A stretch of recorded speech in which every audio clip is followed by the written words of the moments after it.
है ना, कर्महीन खेती करे, बैल मरे सूखा पड़े। जिनपिंग ने जंग के लिए सेना को कहा। जानेंगे किसके साथ लड़ने जा रहा है जिनपिंग। एक तरीके से जंग की ऐलान कर दी है, तो वहीं दूसरी तरफ पाकिस्तान की सारी नसें एक साथ भारत के हाथ में आ चुकी है और भारत ने अगर 5 मिनट में हाँ में फैसला ले लिया ना, तो पाकिस्तान का नामो निशान नजर नहीं आएगा। पाकिस्तान में 12 महीने बाद फिर से तांडव शुरू हो चुका है। जानेंगे पाकिस्तान में क्या हो रहा है। जियोपॉलिटिक्स में धमाल मचा है। आइए जानते हैं इन खबरों को विस्तार से। चाचा जिनपिंग लगता है नाराज हो गए हैं। अब काहे नहीं हुए। ताइवान ने कह दिया है कि हम भारत में एक और कल्चर सेंटर बना रहे हैं। दूसरा, ताइवान ने ये कह दिया है कि हम अपनी सेमीकंडक्टर की कंपनी शिफ्ट कर रहे हैं और भारत ने कह दिया है कि भैया तुम्हारे नाटो में हम शामिल होने वाले हैं नहीं। चाइना ने अपने नाटो के लिए भी ऑफर दिया था। ऊपर से भारत ने ये भी कह दिया है कि सुनो,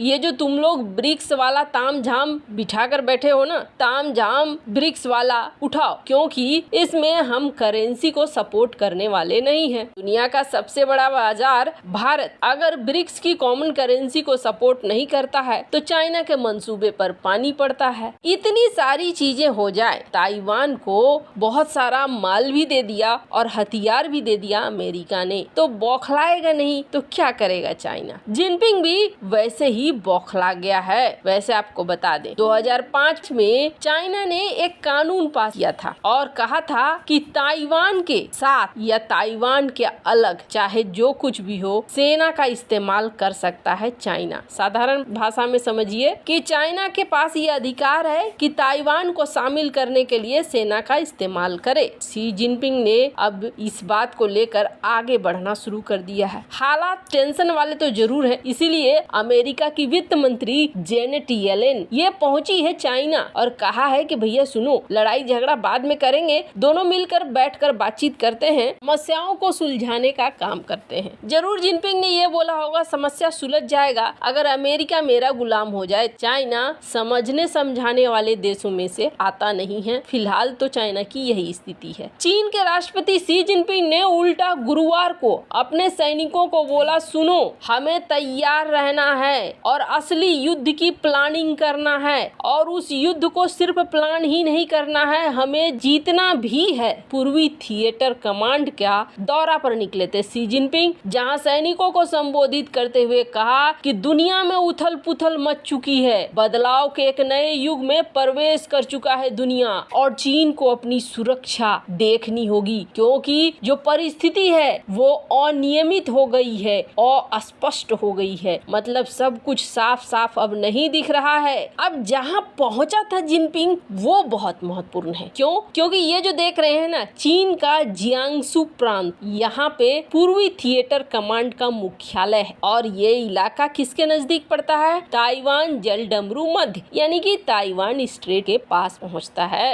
तीसरी बार राष्ट्रपति बनने के बाद शी जिनपिंग ने अपनी सेना को लोहे की दीवार में बदलने और देश की सुरक्षा का आग्रह किया है। इस दौरान एक बात और जिनपिंग ने बोली जो लग रहा है कि चीन के अंदर भी उथल पुथल मची हुई है, क्योंकि जिनपिंग ने ये कहा कि चीन को अलगाववादी और बाहरी हस्तक्षेप स्वीकार नहीं करना चाहिए। चीन को कोई तोड़ना चाहता है और चीन को अपने आप को टूटने से बचाना है। माने चाचा जिनपिंग जो खेला आज तक बाकी दुनिया में करते थे वो खेला उनके साथ भी होने लगा है और अपनी सेना को कह रहे हैं तैयार रहो, हम लड़ेंगे, मरेंगे, मिटेंगे, लेकिन कुछ भी नहीं छोड़ेंगे। खैर आपको बता दें ये सारे बातों के शेर हैं, क्योंकि एक मजाक बन गया था जब करीब 900 बार चिट्ठी लिखी गई थी चाइना के तरफ से और कहा गया था ये हमारी लास्ट वार्निंग है। पहले बार में भी लास्ट वार्निंग और 900वीं चिट्ठी में भी लास्ट वार्निंग। अब युद्ध के मैदान में ही पता चलेगा कि चाइना की आर्मी जो खुद नौसिखिया है पता नहीं क्या करेगी। जहाँ एक तरफ स्क्रीन पर आप देख सकते हैं चीन की सेना को असली युद्ध के लिए तैयार रहने के लिए बोल रहे हैं राष्ट्रपति शी जिनपिंग, तो पाकिस्तान की तो पूरी गर्दन हाथ में आ गई है भारत। 5 मिनट में भारत चाहे तो बड़े आराम से पाकिस्तान का नाम नक्शे से मिटा सकता है। और आपको बता दें भारत के ऊपर किसी तरह का आरोप भी नहीं लगेगा। 12 महीने पहले यही सारे दिन चल रहे थे जब पाकिस्तान पूरी तरीके से डूब गया था। भीषण बारिश ने देश की हालत खराब कर दी थी। ऐसा बाढ़ आया था कि पाकिस्तान को करोड़ों रुपए का सिर्फ नुकसान ही नहीं हुआ, पाकिस्तान में आए बाढ़ की चर्चा दुनिया भर में होने लगी थी। जिसके बाद पाकिस्तान ने ये कहना शुरू कर दिया था कि ये जो बाढ़ आया है ना, तुम्हारी वजह से आया है यूरोपीय देशों, तो मुझे इसका मुआवजा दो। हालांकि पाकिस्तान मुआवजा मांगने के लिए जगह जगह फिरा था, पर मुआवजे के नाम पर 4-5 चवन्नी के अलावे कुछ नहीं मिला। कुछ मिलियन डॉलर मिल गए थे, लेकिन वो जो नुकसान हुआ उसके मुकाबले में कुछ भी नहीं। तो अभी 12 महीने बीते हैं और 12 महीने बाद एक बार फिर से कुदरत ने कहर बरपाना शुरू कर दिया है और भीषण बारिश की चपेट में लोग आ रहे हैं। कई सारे लोग ऊपर पहुंच रहे हैं। पाकिस्तान में भीषण बारिश से जगह जगह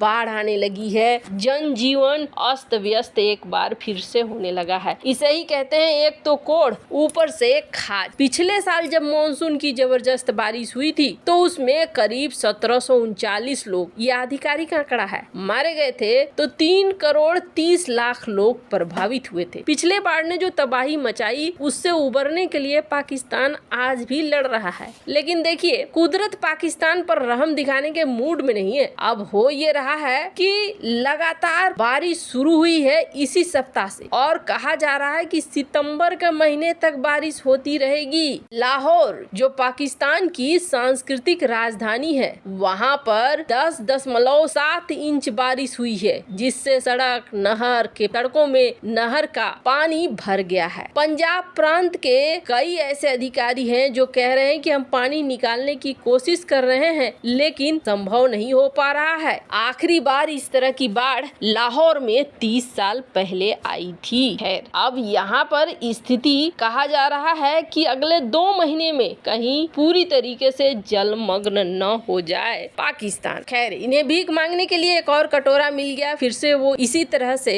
इन सब के बीच में ये कहा जा रहा है कि अगर भारत ने अपना बांध खोल दिया ना, तो पाकिस्तान और भी बुरी तरीके से तबाह हो जाएगा। पाकिस्तान फिर संभाल नहीं पाएगा अपने आप को। खैर, भारत ऐसा कुछ करेगा नहीं, लेकिन ऐसा लगता है जैसे पाकिस्तान और चीन दोनों के ऊपर कुदरत बहुत ज्यादा नाराज है और कुदरत ही अब दोनों को सजा दे रही है। खैर, इन सब मामले में आपकी क्या राय है? अगर पाकिस्तान हमारी जगह पे होता तो अब तक बांध खोल चुका होता। कमेंट कर अपनी राय जरूर बताएं। जल्द मिलते हैं अगले वीडियो में नई खबर के साथ।